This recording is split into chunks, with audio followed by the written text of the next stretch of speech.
Mesdames et messieurs, bonsoir. Au sommet de cette édition du 19h, Mouloud ou la naissance du prophète Mahomet, commémoré à la mosquée de Ramatoulaye dans la région du Nord.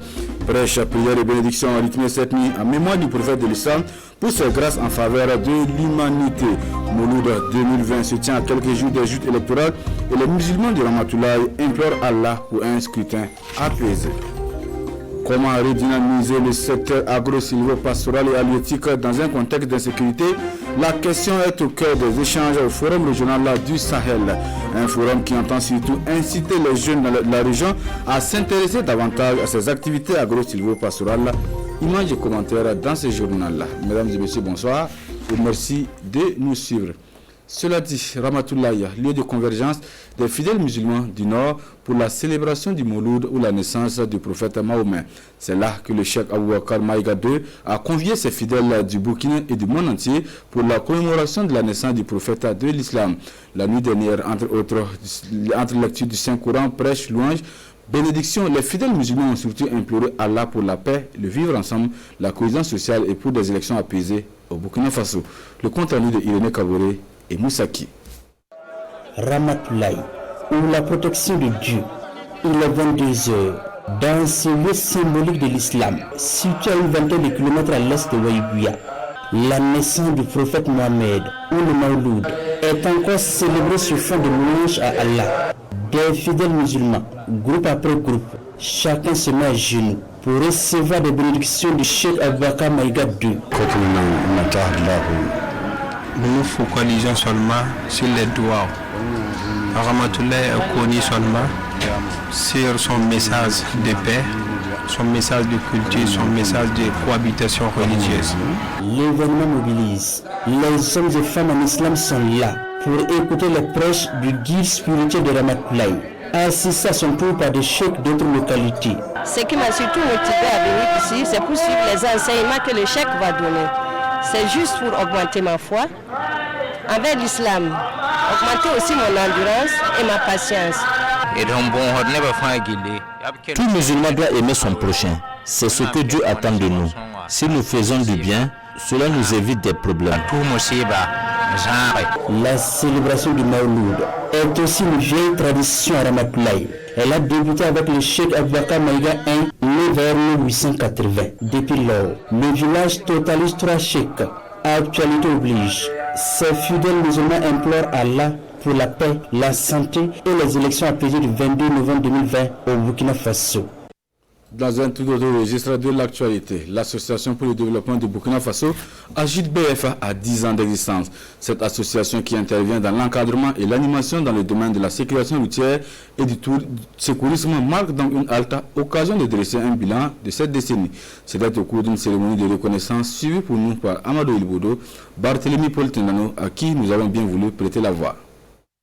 Des attestations de reconnaissance pour témoigner toute leur gratitude à l'ensemble de ses partenaires pour leur accompagnement.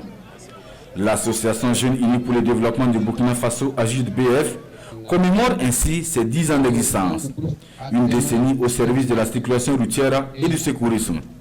Des acquis ont été engrangés certes, mais de nombreux défis restent à relever. Nous avons des difficultés sur le terrain, moyens logistiques, moyens financiers, sinon nous sommes riches en ressources humaines. Le personnel est là, mais c'est ce que nous avons cité qui nous bloque pour qu'on puisse avancer. Faire 10 ans et rester à la tête de telle organisation, c'est pas aussi facile. Vous avez vu leur bilan?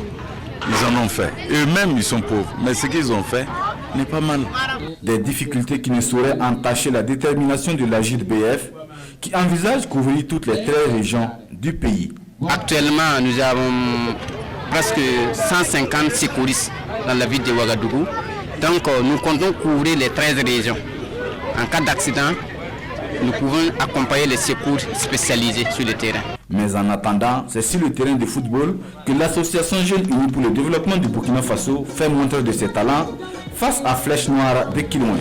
Score final 1-0 en faveur de la AGID-BF.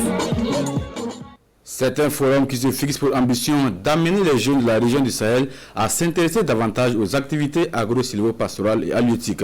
Le forum régional du Sahel a ouvert ainsi ses portes le 28 octobre dernier à Dori, occasion pour la Chambre régionale d'agriculture d'exposer aux participants les actions entreprises par le gouvernement burkinabé au profit du monde rural. On en sait davantage avec Albert Nibier et Péni Dignenou. Ces acteurs ici présents sont issus du secteur agro-silvopastoral et halieutique. À la faveur du Forum régional du Sahel, ils réfléchissent sur comment dynamiser ce secteur dans un contexte d'insécurité, mais également analyser les causes profondes et proposer des solutions. L'organisation de ce forum participe en fait à donner certaines informations, toutes les actions qui ont été menées par le gouvernement depuis le début de notre mandature à l'endroit des acteurs du monde rural. Et nous avons également profité de ces cadres d'échange-là pour recevoir toutes les préoccupations des acteurs et également faire une présentation du projet d'enregistrement des exploitations agro-silvopastorales halieutiques et fauniques. La région du Sahel est marquée par plusieurs fléaux, dont les aléas climatiques, l'insécurité, mais aussi... Les jeunes ne s'engagent pas au niveau de l'agriculture parce qu'ils se disent que dans le domaine de l'agriculture, ce n'est pas un domaine où il faut aller. Donc c'est pour cela que nous avons initié le forum pour pouvoir attirer les jeunes dans l'activité de l'agriculture. Le paysage institutionnel des acteurs du monde rural doit changer selon le responsable de la Chambre nationale de l'agriculture. Le décret portant enregistrement des exploitations doit être opérationnel, d'où la nécessité d'étendre ce forum aux 13 régions du Burkina avec pour thème jeunesse et production agro-silvopastorale et halieutique dans un contexte d'insécurité. Après 2 jours de concertation sur la mise en œuvre du protocole de commercialisation du riz de Bagré, des solutions ont été trouvées le 22 octobre dernier. Bagré Pôle s'engage donc à acheter le riz produit sur les plaines de Bagré pour ensuite le revendre aux institutions étatiques. Le renforcement des capacités financières des acteurs de la chaîne de production et de transformation du riz a également été entériné. L'objectif étant d'empêcher la sortie massive du riz local vers les pays voisins. Suivant les conclusions de cette concertation avec Konsoum Koulibaly et Tanga Kafando. La rencontre sur la commercialisation du riz produit sur la plaine rizicole de Bagré a réuni tous les maillons de la filière riz, depuis la production à la commercialisation en passant par la transformation.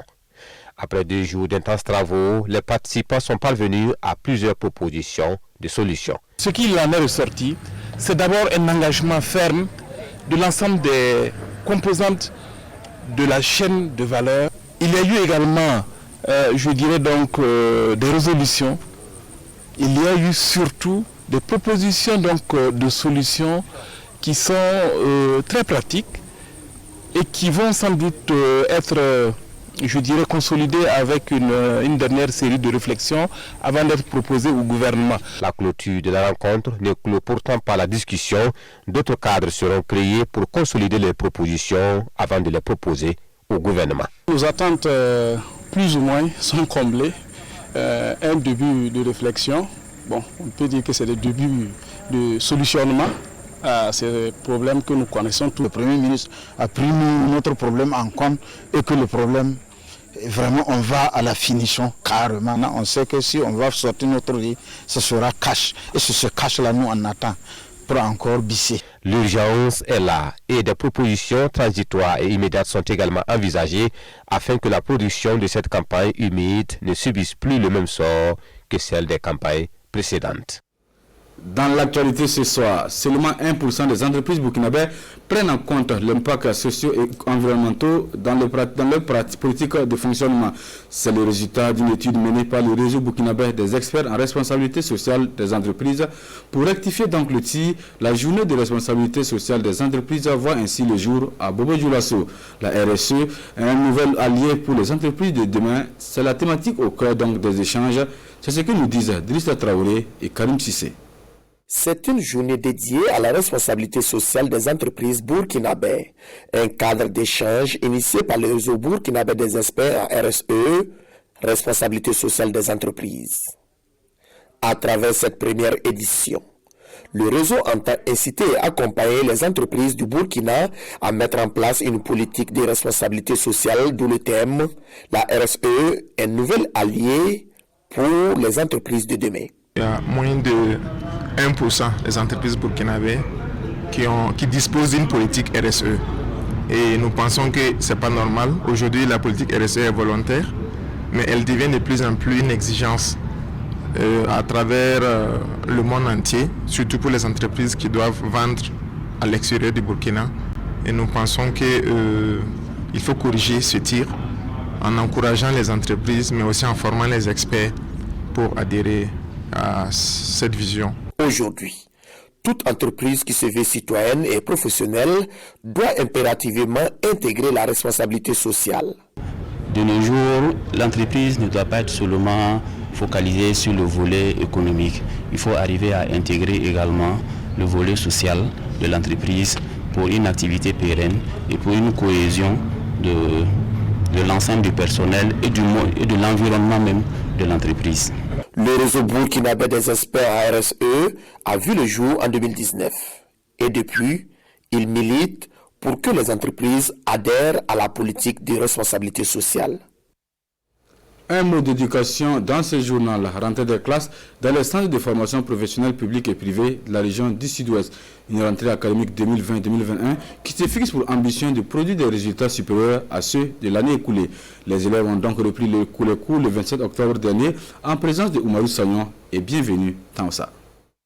Cette cérémonie marque le lancement officiel de l'année académique 2020-2021 des centres de formation professionnelle de la région du Sud-Ouest.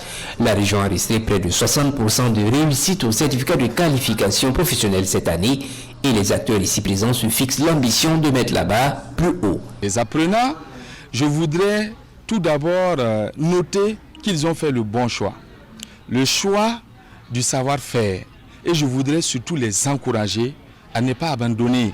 Aujourd'hui, on est tous convaincus que notre salut, le salut de l'employabilité, viendra par cette orientation et les réformes nécessaires en matière de formation professionnelle et je voudrais vraiment les encourager. La lutte contre le chômage passe par le renforcement de l'employabilité des jeunes, soutient ici le directeur général de l'Agence nationale de la formation professionnelle, venu exprimer les encouragements du ministre en charge de la jeunesse. Le gouvernement a pris la décision d'inverser les priorités dans le système éducatif. Et dans ce cadre, nous souhaitons que les provinces qui ne sont pas encore pourvues en centre de formation professionnelle puissent l'être à très court terme, que les communes qui ne sont pas encore engagées dans le dispositif d'accroissement de l'accès à la formation professionnelle également puissent s'inscrire dans cette dynamique.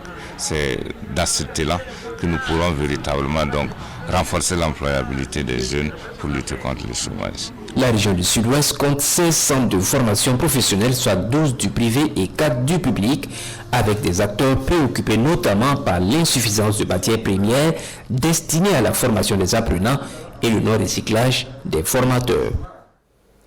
L'excellence magnifiée à Tougan dans les Sourou.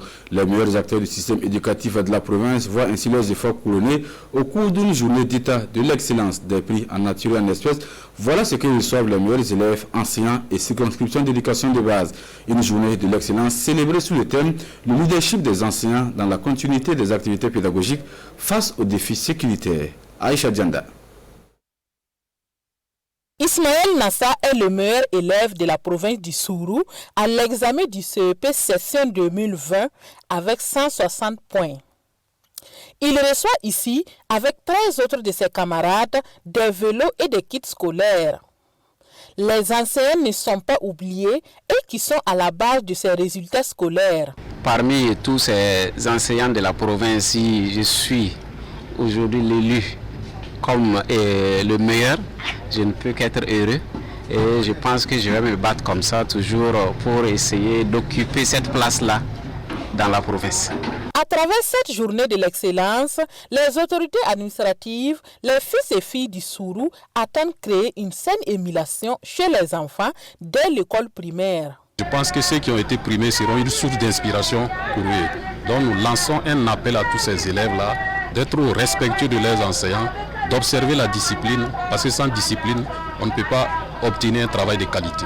Ces résultats ont pu être obtenus grâce également à l'endurance des enfants qui, malgré le fait d'avoir été souvent déplacés de leur famille, déplacés de leur environnement, dans les villages, ont pu travailler avec assiduité avec abnégation pour qu'on ait obtenu ce résultat. La province du Sourou a présenté cette année à l'examen du CEP 3185 candidats avec un taux de réussite de 66,06%. Un résultat engrangé dans des conditions sécuritaires et sanitaires difficiles. Courage donc aux acteurs de l'éducation dans cette partie du Burkina. Et c'est ici que s'achève cette édition du 19h sur la télévision du Burkina. Merci de nous avoir suivis. L'information revient à 20h avec Nathalie Kaoré. Bonne suite de programme et à demain.